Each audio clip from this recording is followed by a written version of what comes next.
s'explique. Ça s'explique. Ça s'explique. Ça s'explique. Ça s'explique. Ça s'explique.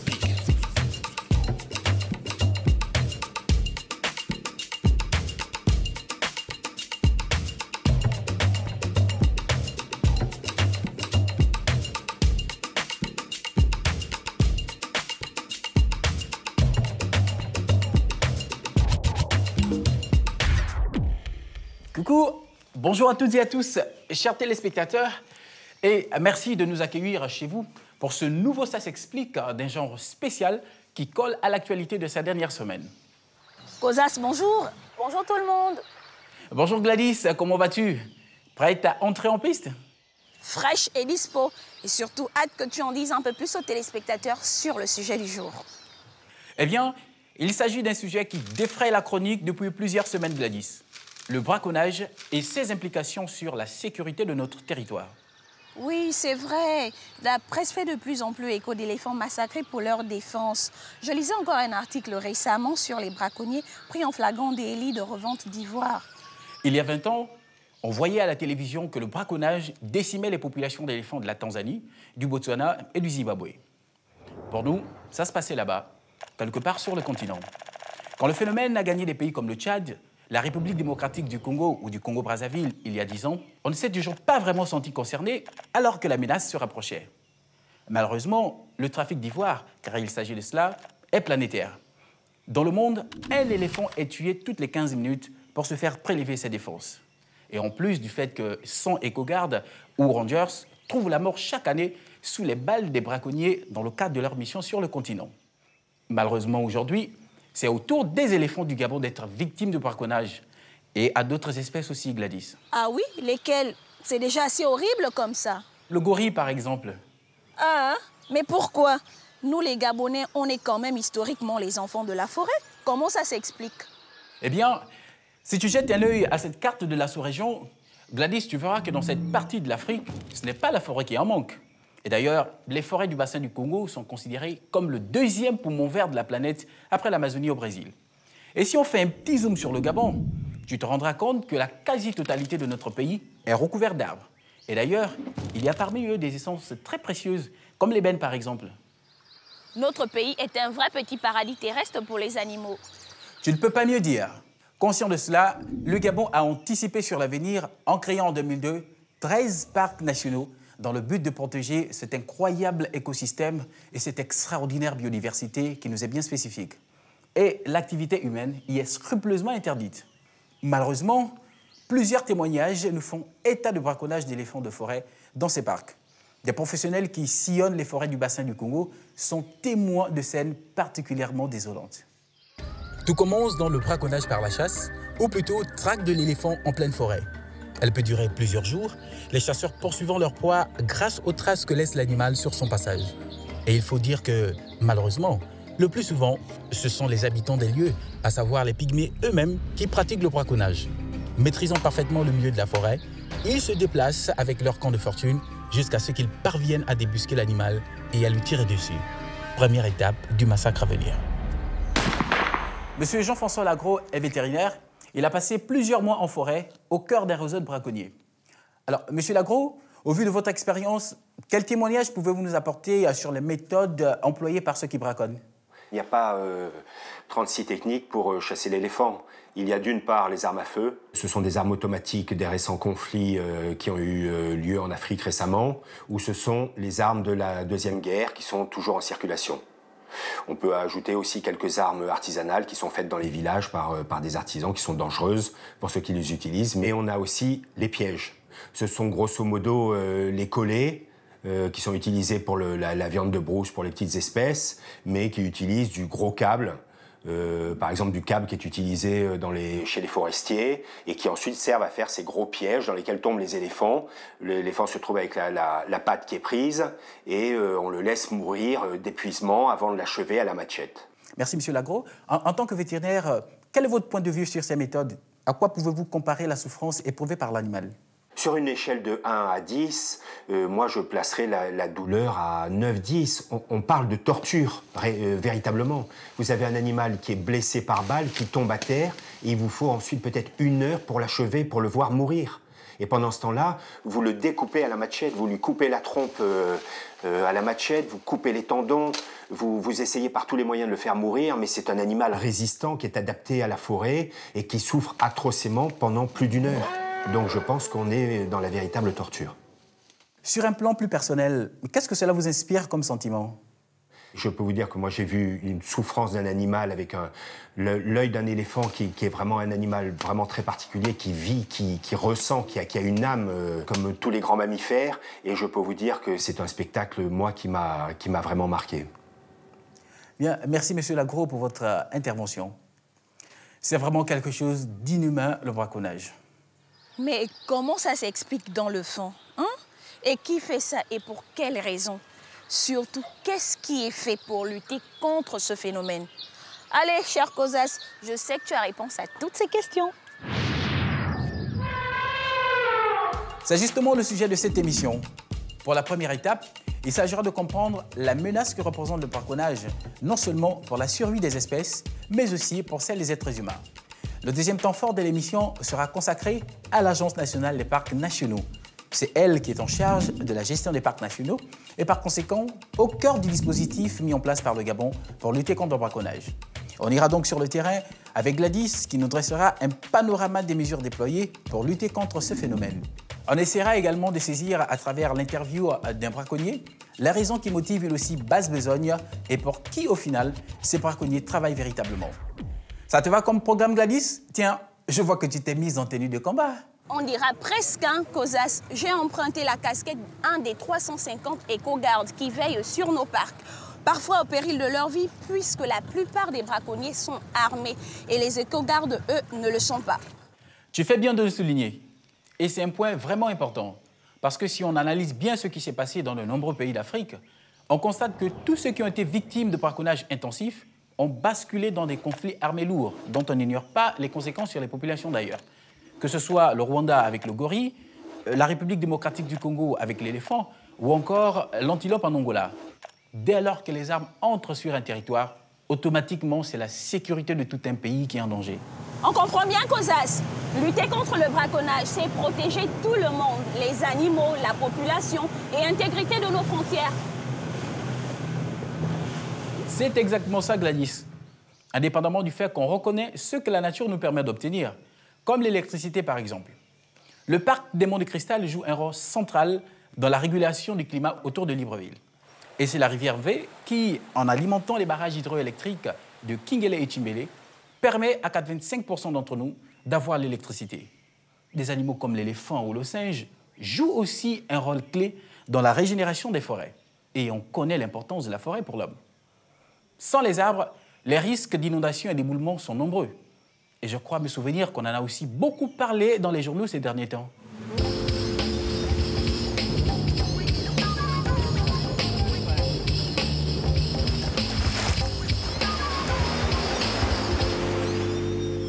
Allez, on vient d'accoster à Pongara et je crois qu'il est temps pour moi de rencontrer le secrétaire exécutif de l'ANPN, le professeur Lee White.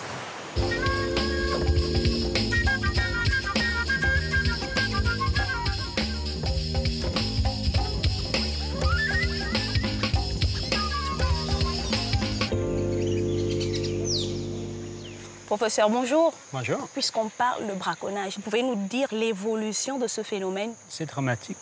Sur 10 ans, on a vu les 3/4 des éléphants de forêt éliminés par les braconniers. On voit les braconniers qui sont de plus en plus organisés, de plus en plus agressifs, qui, depuis 2 ans, n'hésitent pas à tirer sur mes éco-gardes.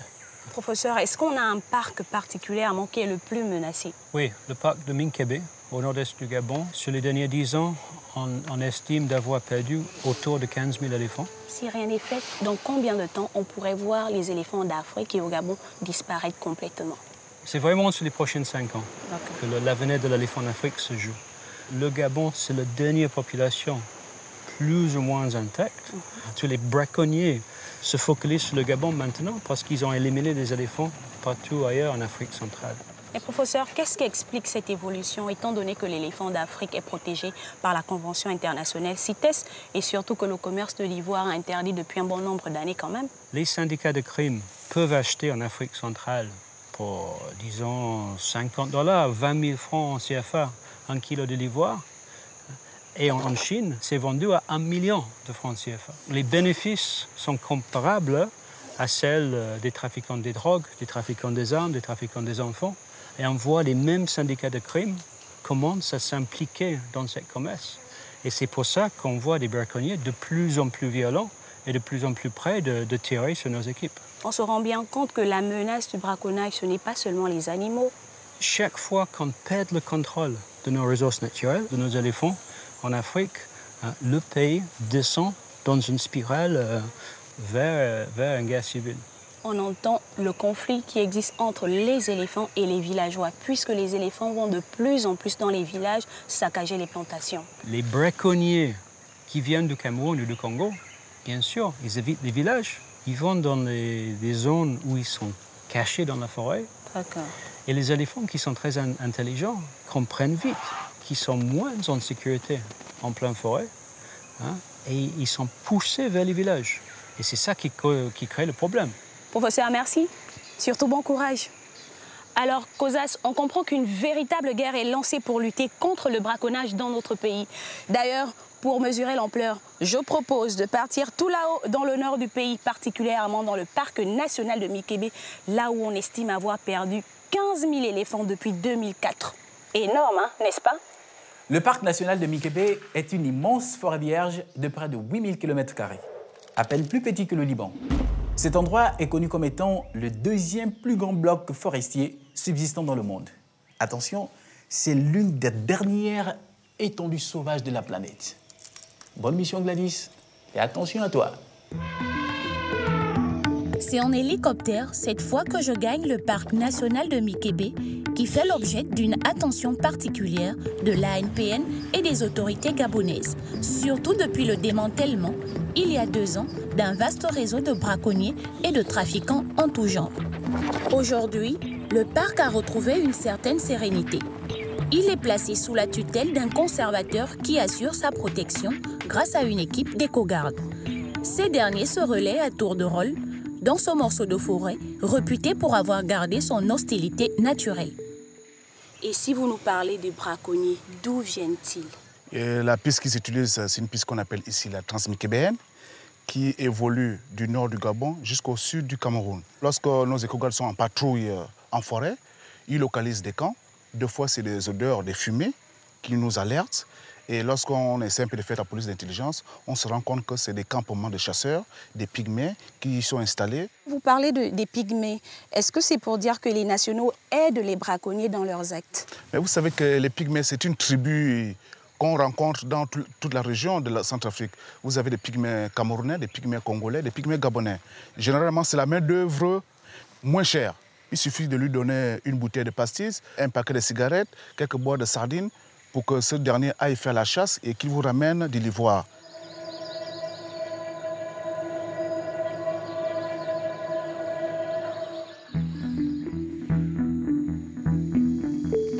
Mais il y a quelque chose que j'aimerais quand même comprendre, Monsieur Biban. Oui. Comment les braconniers font pour traverser la frontière? La frontière qui fait office entre le Cameroun et le Gabon, c'est une rivière qu'on appelle la Yina. C'est une petite rivière. En fonction des saisons, elle est facilement traversable. Mais depuis un moment donné, on a déjà localisé les pistes qui utilisent ces braconniers-là. Oui. Actuellement, nous sommes en train de construire une base avancée afin de permettre aux éco-gardes d'être postés quotidiennement là-bas. Mais est-ce que ces dispositions sont assez efficaces pour lutter contre le braconnage? Depuis 2 ans, l'armée met à notre disposition des militaires que nous déployons sur le terrain afin de repousser les menaces et d'effectuer des patrouilles pour mieux sécuriser le parc national de Mikébé. Les militaires, avec leur logistique et les armes, ne sont là que pour nous appuyer en termes de sécurité. Et depuis que les militaires sont avec nous, le taux de braconnage tend à diminuer. Donc on demande au Comité d'aide de nous mettre à disposition 15 ou 20 militaires. On cible une orientation. 2 fois, on peut parcourir 5 km en fonction des orientations. Tu sais, Cosas, il n'y a pas seulement le partenariat avec les militaires, mais aussi la brigade de la jungle. Face à la menace grandissante des braconniers de mieux en mieux organisés et armés, une unité d'élite composée de 350 gendarmes spécialisés dans la protection des parcs a été mise en place courant 2013. But de l'opération ? Venir en soutien de la ANPN sur le terrain. Cette brigade de la jungle, comme elle a été surnommée, est donc formée à collaborer avec les éco-gardes, à se diriger en forêt et à repérer tout indice permettant de mettre la main sur les braconniers. On vient de le comprendre, il existe un partenariat entre l'ANPN et les forces armées gabonaises. Pour avoir plus d'informations, je m'en vais de ce pas interviewer le secrétaire général adjoint au ministère de la Défense, M. Lévy Martial Midépani.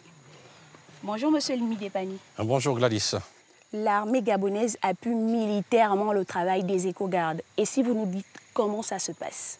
La lutte contre le braconnage, ce serait dans un cadre global de sécurisation du territoire national. De ce fait, une compagnie de 120 hommes assure la sécurité autour de la zone de Minkébé. Le mode opératoire consiste en des patrouilles de 21 jours sur un rayon de 50 km. Et ce que je dois vous dire, c'est que la lutte contre le braconnage est rendue efficace avec l'excellente collaboration que nous avons avec l'ANPN, qui nous donne des informations qui nous permettent d'intervenir pour l'interpellation des différents braconneurs. Le braconnage, ce n'est pas seulement la menace sur les animaux. C'est d'abord un problème de sécurité intérieure. La zone de Minkébé était devenue une zone de non-droit où s'exerçait tout type de trafic. Alors, il y a un impératif, c'est celui de rétablir l'autorité de l'État en évacuant toute activité illégale de ces territoires-là. Merci Gladys pour ce reportage très instructif grâce auquel on mesure l'importance de s'attaquer à bras-le-corps au braconnage. Et si je résume un peu ce qui vient d'être dit, pour en tirer une petite analyse, les braconniers descendent en convoi du Cameroun pour venir s'installer au parc de Minkébé. Ils ont toute une logistique avec eux. Ils s'organisent non seulement entre eux, mais également, et là c'est le plus fort, avec certains de nos compatriotes qu'ils arment pour aller tuer les éléphants. Mais j'ai aussi entendu dire qu'il y a des villageois qui, fatigués de voir leurs champs piétinés par les éléphants, guident les braconniers vers les troupeaux en échange des morceaux de viande ou de quelques billets. Vous vous rendez compte? Mais je ne crois pas que ces personnes mesurent vraiment à qui ils ont affaire. Dans tous les cas, je ne sais pas si vous êtes comme moi, mais moi j'aimerais en savoir un peu plus sur ces braconniers, à la fois sur les commanditaires et les exécutants. Gladys, un mot là-dessus?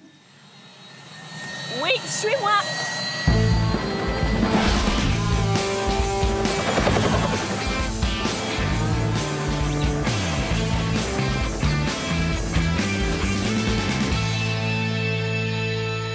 Je viens d'atterrir à la prison d'Oyem où je vais rencontrer le procureur de la République.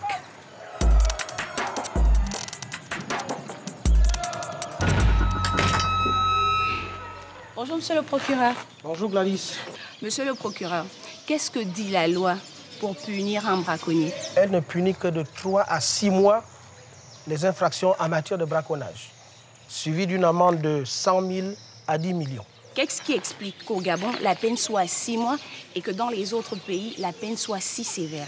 C'est le législateur qui vote les lois et nous les appliquons. Lorsqu'un braconnier passe 6 mois de détention, il a tué plusieurs éléphants, il a vendu l'ivoire, il a caché de l'argent. Lorsqu'il ressort après 6 mois, il rentre dans son business et il reprend. C'est pourquoi j'insiste que le législateur revoie ce texte. Merci, monsieur le procureur. Maintenant, nous allons à la rencontre d'un braconnier incarcéré ici, à la prison d'Oyem.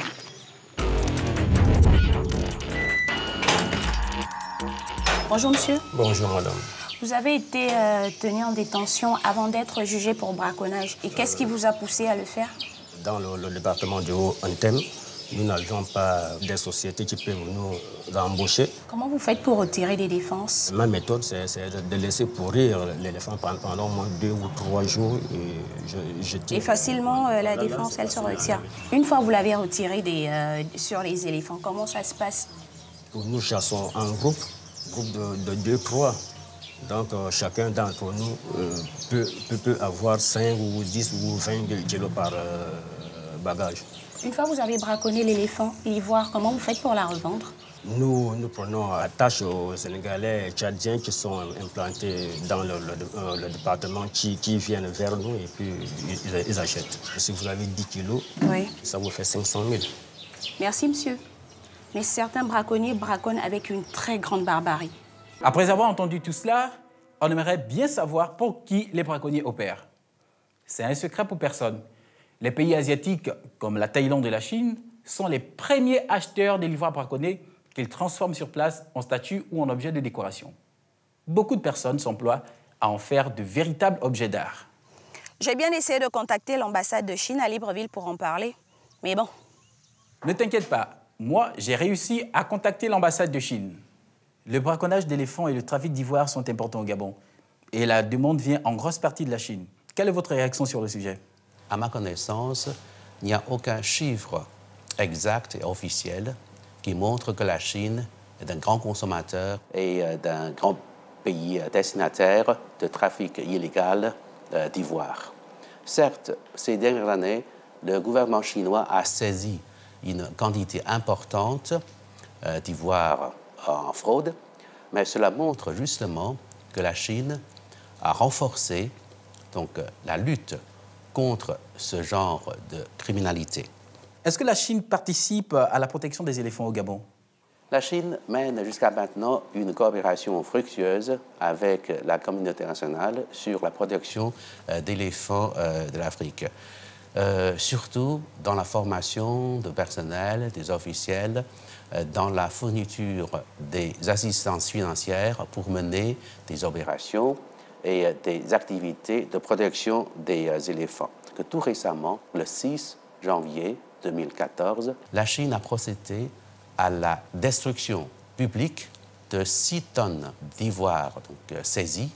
Cela montre la détermination de la Chine de lutter contre ce phénomène et aussi cela pour sensibiliser l'opinion publique devant cette criminalité. Que tout le monde se rend compte de la gravité du problème et que tout le monde a une part de responsabilité à jouer dans cette lutte. Une coopération sino-gabonaise est-elle envisageable pour lutter contre le trafic d'ivoire? La possibilité existe. J'espère bien que les officiels et les scientifiques gabonais pourraient entrer en contact avec les autorités compétentes de la Chine pour parler plus concrètement de ce projet de coopération et surtout laissez-nous savoir quels sont vos besoins, dans quel domaine vous voulez obtenir une assistance, une coopération ou bien un échange d'expériences. Tout cela me paraît très intéressant. Bien, merci pour cet entretien. Contrairement à ce qu'on pourrait avoir tendance à croire, la lutte contre le braconnage va dans le sens de la protection des éléphants et des hommes, puisqu'elle permet de garantir la sécurité de notre territoire. Et par-delà donc, la paix, tout simplement. C'est pourquoi, on l'a vu, chère pisteuse, le problème du braconnage est pris à bras-le-corps par les autorités pour organiser une lutte sans merci contre ce phénomène. Avec un travail sans relâche de l'ANPN qui déploie ses écocards dans nos 13 parcs nationaux dont elle a la charge et qui travaille en collaboration avec l'armée gabonaise pour appuyer ses équipes pour pouvoir répondre à toute agression des braconniers. Ça, c'est sur le terrain. Sur le plan juridique, la machine est également en marche pour durcir la loi et les peines encourues par toute personne prise en flagrant délit de braconnage. Le projet de loi devrait sortir en 2014. Gladys, peut-être quelques mots pour les populations qui habitent autour des parcs? Oui, je voulais saluer toutes les personnes qui ont rejoint l'ANPN dans la gestion des parcs à travers les conseils de gestion locale ou qui vont le faire très prochainement. C'est vrai qu'Ozas, la situation n'est pas facile à supporter en tant qu'on vit à côté d'un parc national. Mais il faut savoir une chose, contribuer à la protection d'un éléphant ou de tout autre animal, c'est se protéger soi-même. Donc notre vie, pensez-y. Moi, je suis sûre d'une chose. Si je vais en Asie, je ne pourrai jamais, je dis bien jamais, me permettre d'acheter un objet en ivoire. Ça me fait trop mal. C'est très juste, Gladys. Les politiques ont leur part de travail à faire. D'ailleurs, lors du dernier sommet franco-africain des chefs d'État qui s'est tenu à Paris début décembre, les pays concernés par le braconnage ont décidé de renforcer leur législation. La solution devant être internationale, que ce soit au niveau des pays d'origine que des pays de destination, en particulier en Asie. Mais le braconnage, c'est l'affaire de tous. Et tous, autant que nous sommes, nous devions adopter cette attitude pour protéger notre territoire. Et cela est possible, car en très peu de temps, le travail des éco-gardes a vraiment porté ses fruits. Étant donné que je suis devenue presque une vraie éco-garde, Satoni, je t'emmène survoler les parcs en hélicoptère, c'est trop magnifique! Ça ne se refuse pas une telle proposition, chers téléspectateurs. Ça s'explique, spécial braconnage est à présent terminé. Je vous dis ciao ciao et à très bientôt pour un nouveau Ça s'explique. Pour l'heure, je vais faire un tour en hélico. Ciao ciao!